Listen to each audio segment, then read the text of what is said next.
Hello बच्चों, आप सभी का स्वागत है आपके अपने YouTube channel study with Arpita ma'am में। आज की क्लास में हम देखेंगे रीजनिंग की प्रैक्टिस सेट नंबर 3 को। और आपको बता दूं कि यहाँ हम 10 नंबर की तैयारी करवाएंगे, यानी हम प्रश्नों को देखेंगे बोर्ड माउस का, जैसे कि आप निर्देश लिखा हुआ है कि निम्नलिखित प्रत्येक प्रश्न में दिए गए संकेतों, चिन्हों अथवा संख्याओं का मान बदलकर समीकरणों को बोर्ड माउस नियम का पालन करते हुए हल कीजिए तथा सही विकल्प चुनना है। तो चलिए देखते हैं आज की क्लास का पहला प्रश्न क्या हो जाएगा।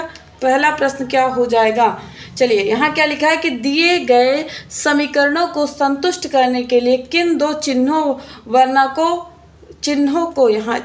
को परस्पर बदला जाना चाहिए। हम यहाँ चिन्हों को बदल के देखें, लेकिन चिन्ह नहीं परिवर्तित हो रहा है आपको, लेकिन सब में चेक करना पड़ेगा जल्दी जल्दी। आपको बता दूं कि यहाँ ऑप्शन ई हो जाएगा। अब ई ऑप्शन क्या, इनमें से कोई नहीं। तो चलिए जो समीकरण दिया गया उसको सॉल्व करके देखते क्या 35 आ रहा है। तो 15/3 + 9 × 4 - 6। तो यहाँ सबसे पहले भाग करेंगे तो क्या आएगा, तीनों बचे तो कहेंगे 15। तो 15 + 9 × 4 - 6 हो जाएगा। अब क्या करेंगे, अब जो है गुणा करना, तो 5 प्लस क्या कर देंगे 9 चौक 36 हो गया, बिल्कुल 36 कर देंगे, फिर -6 करेंगे। अब 36 और 5 को जोड़ेंगे तो कितना आएगा बच्चा, तो कहेंगे 41 आएगा। अब 41 में से 6 जाएंगे तो कितना हो जाएगा, तो कहेंगे 35 आ जाएगा। बिल्कुल कोई भी ऑप्शन अगर हम इनमें से कोई नहीं लेते हैं, यानी कि वही जो समीकरण दिया गया वही ही सही है, तो करेक्ट आंसर क्या हो जाएगा,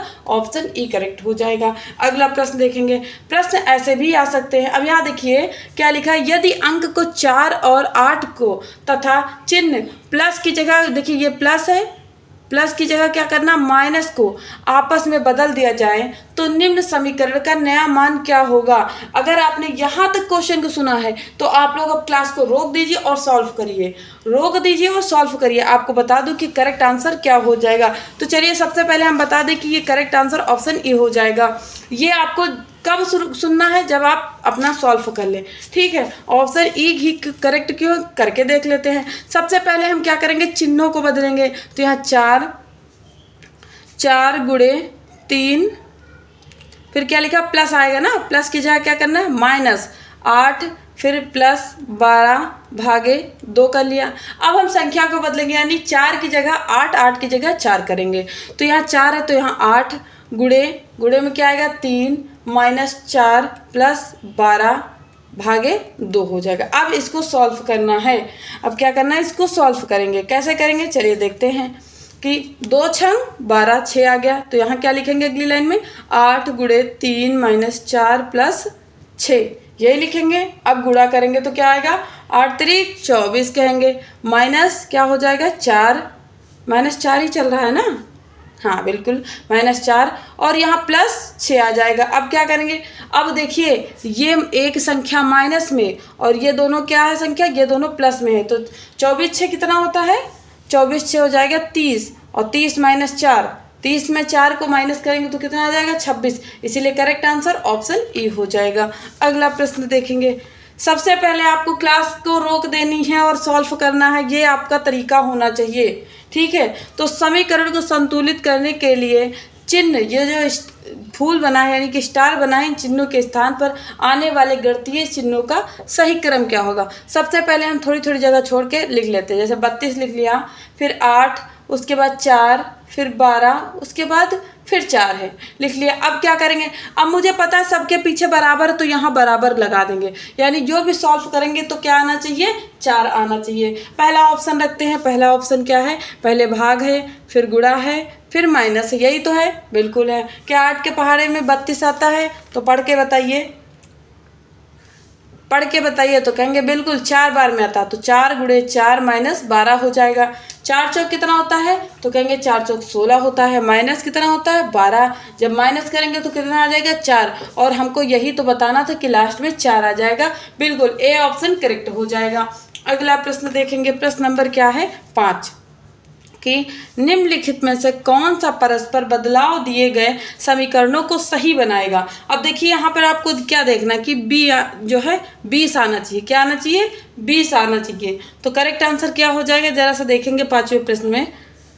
जल्दी से लगाइए क्या हो जाएगा। बिल्कुल बहुत ही बढ़िया, क्या कहेंगे, ऑप्शन डी देखेंगे, कोई बदलाव की आवश्यकता नहीं है। यानी जो समीकरण दिया गया उसी को हम लिख के सॉल्व करते, देखते क्या 20 आ रहा है कि नहीं आ रहा। तो यहाँ 3 + 8 - 12 भागे 4 ये हो गया। इसको काट दिया तो कितने बार, 4 × 3 = 12। तो यहाँ 5 × 3 + 8 - 4 × 3 = 12 आ जाएगा। फिर गुणा करेंगे तो 5 × 3 = 15, 15 + 8 - 3 हो जाएगा। तो 15 8 जोड़ेंगे तो कितना आ जाएगा, तो कहेंगे 23 आएगा। कितना आएगा बच्चों, तो 23 आएगा। 23 - 3, अब बताइए 20 आया कि नहीं आया। तो कोई परिवर्तन की जरूरत थी ही नहीं। तो ऑप्शन 20 जो है यहाँ पीछे जो है ये आंसर है ना समीकरण का, तो 20 आ गया। यानी कोई बदलाव की, कोई भी चिन्ह, कोई भी संख्या को बदलना जरूरी नहीं है। हम इस क्लास में इस टॉपिक को भी लेकर आए कि कभी कभी कोई भी बदलाव नहीं आवश्यकता होती है, तो उसको भी ध्यान में रखना है। अगला प्रश्न क्या है, यदि प्लस और गुणा तथा संख्या 3 और 6 को आपस में बदल दिया जाए तो समीकरण का मान क्या होगा। देखिए जब यहाँ चौथा या ई ऑप्शन में कभी लिखा हो इनमें से कोई नहीं या कोई बदलाव की आवश्यकता नहीं, तो हम समीकरण को सीधे सीधे हल करके देख सकते हैं। लेकिन यहाँ वो ऑप्शन ही नहीं, तो हमको क्या करना पड़ेगा, हमको चिन्ह को बदलना पड़ेगा। तो चलिए देखेंगे यहाँ पर चिन्ह में, यहाँ पर हम क्या करेंगे, पहले सिंपल सा क्या करेंगे, जैसे लिखा है हम पहले चिन्ह को बदलेंगे ना। तो यहाँ लिखा 6, गुणा की जगह प्लस था ना, तो क्या कर देंगे यहाँ +4, फिर गुणा 3, फिर जैसा का जैसा वैसा ही लिख देंगे। बात समझ में आई। अब संख्या का बदलाव करेंगे, 6 के 3, 3 को 6 बनाना है। तो यहाँ 6 है तो क्या करेंगे, 3 + 4 × 6 - 10 भागे 2। अब इसको सॉल्व करना है, देखते हैं कितना आता है।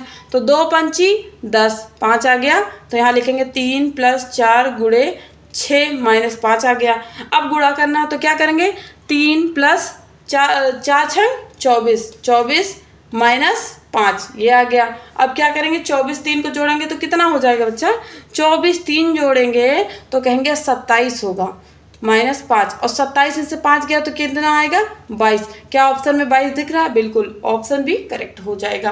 क्या हो जाएगा, ऑप्शन भी करेक्ट हो जाएगा। अगला प्रश्न क्या है, 7 नंबर प्रश्न क्या है, उत्तर दीजिएगा सभी लोग।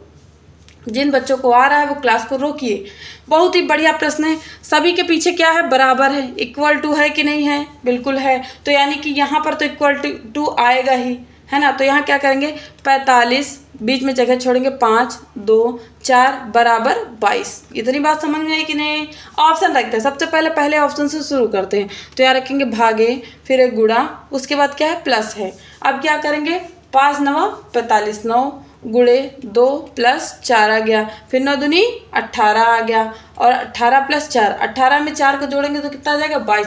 बिल्कुल मुझे 22 ही तो लाना था, यानी पहला ही ऑप्शन सही निकल गया। ऑप्शन ए करेक्ट आंसर हो जाएगा। अगला प्रश्न देखेंगे, प्रश्न नंबर 8 क्या है कि यदि संख्या 7 और 9 को आपस में बदल दिया जाए तो निम्नलिखित में से कौन सा समीकरण पूरी तरह सही होगा। इसमें सभी लोग तुक्का लगा सकते हैं क्योंकि 18 आपको अलग से ही दिख रहा है, तो ऑप्शन सी हो जाएगा। लेकिन हम यहाँ इसको बदल के देखेंगे, 7 को 9, 9 को 7 बनाना है। तो यहाँ पहले 9 लिखा है ना तीसरे ऑप्शन में, तो हम करेंगे 7 × 2 + 9 बना देंगे, 9 - 5। अब इसको सॉल्व करते क्या 18 आता है, तो देखेंगे 7 दूनी 14 + 9 - 5। अब 14 9 कितना होता है, 14 9 कितना हो जाएगा ये बताएंगे सभी लोग। तो कहेंगे 14 9 होता है 23, कितना होगा 23, और माइनस क्या कर देंगे, 5 कर देंगे। अब 23 में से 5 जाएगा तो कितना आ जाएगा, 18। कितना आ जाएगा, यहाँ देखेंगे 18 आंसर हो जाएगा। ऑप्शन सी करेक्ट हो जाएगा। अगला प्रश्न 9 नंबर क्या है, 9 नंबर प्रश्न क्या कह रहा है, सभी लोग इसका आंसर कहाँ देंगे, तो सभी लोग इसका आंसर कमेंट में देंगे। ये आपके लिए HW क्वेश्चन है, सभी का उत्तर आना चाहिए, एकदम बेहतरीन उत्तर आना चाहिए। अगला प्रश्न देखेंगे,